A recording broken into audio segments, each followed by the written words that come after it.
नमस्कार दोस्तों, आपका इस क्लास में बहुत बहुत स्वागत है। और आज मैं आपके लिए बहुत शानदार सी क्लास लेकर आया हूँ जो आपके वुड मॉडल पर आधारित है। तो आपके लिए बहुत ही इम्पोर्टेंट है और बहुत ही खास है। तो आप लोगों को इसको समझने के लिए क्लास को शुरुआत से एंड तक ज़रूर देखना है और पूरा ध्यान बोर्ड पे रखना है, ठीक है। अब चलते हैं हम आगे, क्योंकि आपने अगर क्लास को ध्यान से देखा है तो इस टॉपिक में से आपका जो भी आपका क्वेश्चन आता है वो गलत नहीं होने वाला है। तो ध्यान समझिएगा इस बात को। देखो, वुड आज की क्लास होगी वुड पर आधारित है। तो वुड आपका है, इसका अर्थ होगा गा गे गी। क्या होगा भाई? गा गे गी। क्या हो जाएगा? गा गे गी। तो देखिए बेटा, आपके सामने वुड मॉडल क्या है? वुड मॉडल है। और इसको कैसे जानेंगे हम? तो इसका अर्थ है गा गे गी। क्या होगा बेटा? गा गे गी। अब स्टेप बाय स्टेप हम इसके बारे में जानेंगे कि हम वुड का प्रयोग कहाँ पे लगा सकते हैं, कहाँ पे कर सकते हैं। तो पूरी जानकारी आपको यहाँ पे मिलेगी। अगर आपने ये देखा है तो आपका क्वेश्चन गलत जाने वाला नहीं है। देखो, पोलाइट रिक्वेस्ट, जो विनम्र निवेदन करते हैं किसमें? इंट्रोगेटिव सेंटेंस के माध्यम से। इंट्रोगेटिव सेंटेंस के माध्यम से। तो हम इन परिस्थितियों में क्या लगाते हैं बेटा? पोलाइट रिक्वेस्ट को व्यक्त करने के लिए हम वुड का प्रयोग करते हैं। किसका प्रयोग करते हैं? वुड का प्रयोग करते हैं। तो वेरी वेरी इंपॉर्टेंट है आपकी परीक्षा की दृष्टि से। तो देखिएगा, would you help me, would you help me, would you help me. देखो, वुड यू हेल्प मी, क्या आप मेरी सहायता कर सकोगे? क्या आप मेरी सहायता करोगे? क्या कह रहा है बेटा? क्या आप मेरी सहायता करोगे? क्या आप मेरी मदद करोगे? क्या पूछ रहा है बेटा? पोलाइट रिक्वेस्ट कर रहा है, विनम्र निवेदन कर रहा है, विनती कर रहा है उनसे। किसके माध्यम से? इंट्रोगेटिव सेंटेंस के माध्यम से। तो हमें इस सेंटेंस में किसका यूज करना पड़ेगा बेटा? वुड का प्रयोग करना पड़ेगा। पोलाइट रिक्वेस्ट के लिए हम किसका प्रयोग करते हैं? वुड का। अब और आपने पढ़ा होगा कुड में पोलाइट रिक्वेस्ट, तो वहाँ पे कुड का प्रयोग भी हो सकता है, ठीक है। दोनों राइट है।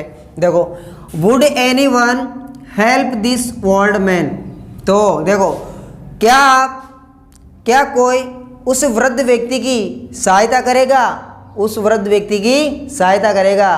तो क्या कर रहा है बेटा? पोलाइट रिक्वेस्ट कर रहा है, विनती कर रहा है कि क्या कोई उस वृद्ध व्यक्ति की, बूढ़े आदमी की कोई मदद कर सकता है। तो यहाँ पे क्या व्यक्त हो रहा है बेटा? इन सेंटेंसों के माध्यम से क्या व्यक्त हो रहा है? पोलाइट रिक्वेस्ट को व्यक्त करने के लिए हम किसका प्रयोग करते हैं? वुड का प्रयोग किया। देखो, would you lend me 200 rupees, क्या आप मुझे 200 रुपये उधार दे सकते हो? 200 रुपये उधार दे सकते हो। क्या किया उन्होंने? विनती की बेटा, पोलाइट रिक्वेस्ट किया। पोलाइट रिक्वेस्ट के लिए हम यूज करते हैं वुड का। किसका यूज करते हैं? वुड का, जो आपके लिए बहुत इंपॉर्टेंट है। देखो, अब आपके सामने है, तो उम्मीद करता हूँ आपको पोलाइट रिक्वेस्ट वाला समझ में ज़रूर आया होगा। अगर क्लास अच्छी लगी तो उसको लाइक और शेयर ज़रूर कीजिएगा। अब हम पढ़ते हैं लाइक टू। दूसरा उपयोग है लाइक टू। अब लाइक टू का अर्थ होगा बेटा चाहूँगा। चाहूँगा के अर्थ में अगर लाइक टू दिख रहा है, लाइक टू दिखा आपको, तो डायरेक्ट ठोक दो बेटा वुड। क्या ठोक दो? वुड ठोक दो। क्या ठोक दोगे? वुड ठोक देंगे। अगर आपको लाइक टू दिखाई देता है किसी सेंटेंस में मॉडल के आधार पर, तो क्या ठोकोगे बेटा? वुड का प्रयोग आप करने वाले हो। तो वुड का किस प्रकार से हम यूज कर सकते हैं? देखिए, I would like to meet you tomorrow. I would like to meet you tomorrow. तो देखिए बेटा, आपके सामने है लाइक टू को हम किस प्रकार से देखेंगे। तो देखिएगा, I would like to meet you tomorrow. देखो, लाइक टू का अर्थ देखेंगे चाहूँगा। अगर आपको लाइक टू मिलता है, ये वाला मिलता है, तो आप डायरेक्ट क्या उड़ाओगे? वुड का प्रयोग करोगे। किसका प्रयोग करोगे बेटा? वुड का प्रयोग करोगे। देखो, I would like to meet you tomorrow, मैं तुमसे कल मिलना चाहूँगा। मैं तुमसे कल मिलना चाहूँगा। अरे चाहूँगा के अर्थ में किसका प्रयोग होगा बेटा? वुड ठोकना है। क्या ठोकना है?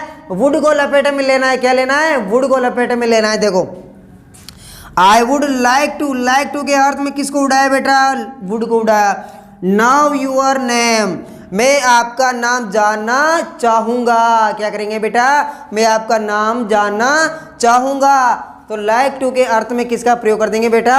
वुड का प्रयोग करेंगे। तो देखो, I would like to drink tea with you, मैं आपके साथ चाय पीना चाहूँगा, मैं आपके साथ चाय पीना चाहूँगा। अब देखो लाइक टू के अर्थ में हमने क्या लगाया बेटा, वुड लगाया। क्या लगाया, वुड लगाया। उम्मीद करता हूँ आपको ये दोनों उपयोगी, दोनों यूज अवश्य समझ में आए होंगे। अगर क्लास अच्छी लग रही है तो लाइक और शेयर जरूर कीजिएगा, और तो सभी बच्चों तक इसका पहुँचाने का प्रयास कीजिए बेटा। तो ध्यान से देखिएगा इसको, वेरी वेरी इंपॉर्टेंट है। तो बहुत शानदार सी क्लास है आपकी, तो ऐसा मौका बार बार नहीं मिलता।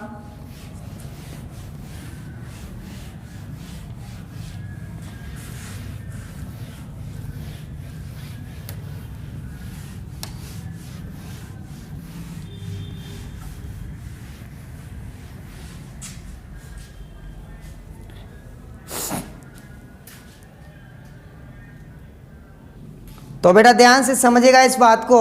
तो आपके सामने है थर्ड यूज किस प्रकार से होगा। तो आपने देखा पोलाइट रिक्वेस्ट और लाइक टू का हमने किस प्रकार से यूज किया, तो आपने अच्छे से समझा होगा। तो अगला है कंडीशनल सेंटेंस। क्या होगा बेटा, कंडीशनल सेंटेंस, शर्त वाले वाक्य।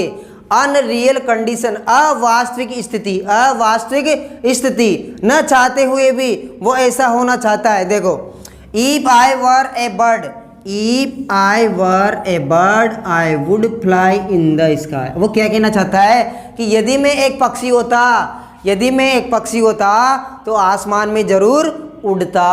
क्या हो गया बेटा, कंडीशनल सेंटेंस बताया उसने, कंडीशन बताया उसने। तो अनरियल कंडीशन को व्यक्त कर रहा है, तो किसका प्रयोग किया बेटा, वुड का। देखो If I were a bird, I would fly in the इसका, यदि मैं एक पक्षी होता तो आकाश में जरूर उड़ता। If you invite me I would come, यदि आप मुझे इनवाइट करते, आमंत्रित करते, बुलाते तो मैं जरूर आता। ठीक है, तो किसका प्रयोग हुआ बेटा, अनरियल कंडीशन को शो करने के लिए किसका प्रयोग करते हैं, वुड का। तो उम्मीद करता हूँ आपको कंडीशनल सेंटेंस अवश्य समझ में आए होंगे। अब चलते हैं पास्ट हैबिट। पास्ट हैबिट मतलब पिछली बातों को याद करना, पिछली बातों को बताना। तो देखो I would study 4 hours together, मैं, देखो इसका अर्थ आएगा किया करता था के अंतर्गत, किया करता था, किया करता था। तो देखो I would study 4 hours together, मैं घंटों तक स्टडी किया करता था। I would wash my clothes every morning, मैं प्रत्येक सुबह अपने कपड़े धोया किया करता था। किया करता था पे जोर डाल रहा है बेटा, किया करता पे जोर डाल रहा है, मतलब पास्ट हैबिट बता रहा है। तो किसका प्रयोग करेंगे बेटा, वुड का प्रयोग करेंगे।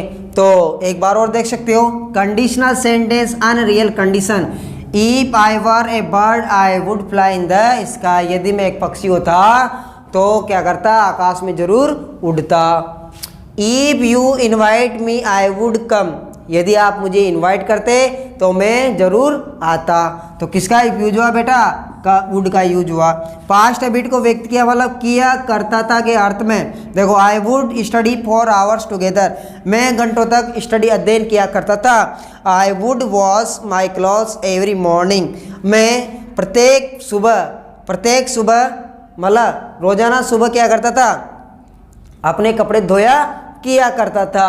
तो देखो किया करता था अर्थ में किसका प्रयोग करेंगे बेटा, वुड का प्रयोग करता है। और उम्मीद करता हूँ आपको यहाँ तक समझ में आया होगा। अब हम चलते हैं कि हमने विल का वुड बनाया था किसमें, इनडायरेक्ट स्पीच में, तो उसको भी देख लेते हैं।